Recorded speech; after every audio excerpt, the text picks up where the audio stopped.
அஸ்ஸலாமு அலைக்கும். Welcome to Nacha kitchen. இன்றைக்கி வீடியோவில் என்ன பார்க்க போகிறோம்டா, பூங்கார் அரிசி வச்சு இட்லி தாங்க ஊற்ற போகிறேன். கருப்பு கவுனி அரிசி மாதிரி இது ஒரு அரிசி தாங்க, உடம்புக்கு ரொம்ப நல்லது. நாட்டு மருந்து கடையில் கிடைக்கும். எப்போவுமே ஒயிட் ரைஸில் ஒரே மாதிரி அரிசியில் செய்யாமல் இந்த மாதிரி ஹெல்த்தாக செஞ்சு சாப்பிடுங்க, உடம்புக்கு ரொம்ப நல்லது. இப்போ நான் இட்லி ஊற்றிக்கிறேன், அடுப்பில் வச்சுக்கலாம். தண்ணி சூடாகிடுச்சு பாருங்கள். நல்லா தண்ணி கொதிச்ச உடனே தான் நம்ம இட்லி தூக்கி வைக்கணும். இப்போ வச்சுக்கலாம்.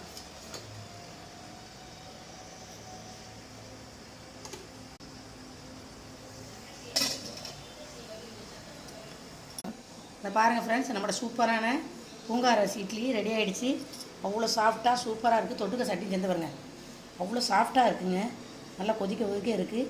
எப்போவுமே ஒரே மாதிரி இட்லி சாப்பிடாம இந்த மாதிரி ஹெல்த்தான அரிசியில் இட்லி செஞ்சு சாப்பிடுங்க, உடம்புக்கு ரொம்ப ரொம்ப நல்லதுங்க. இந்த வீடியோ பிடிச்சிருந்தா லைக் பண்ணி ஷேர் பண்ணி சப்ஸ்கிரைப் பண்ணுங்கள்.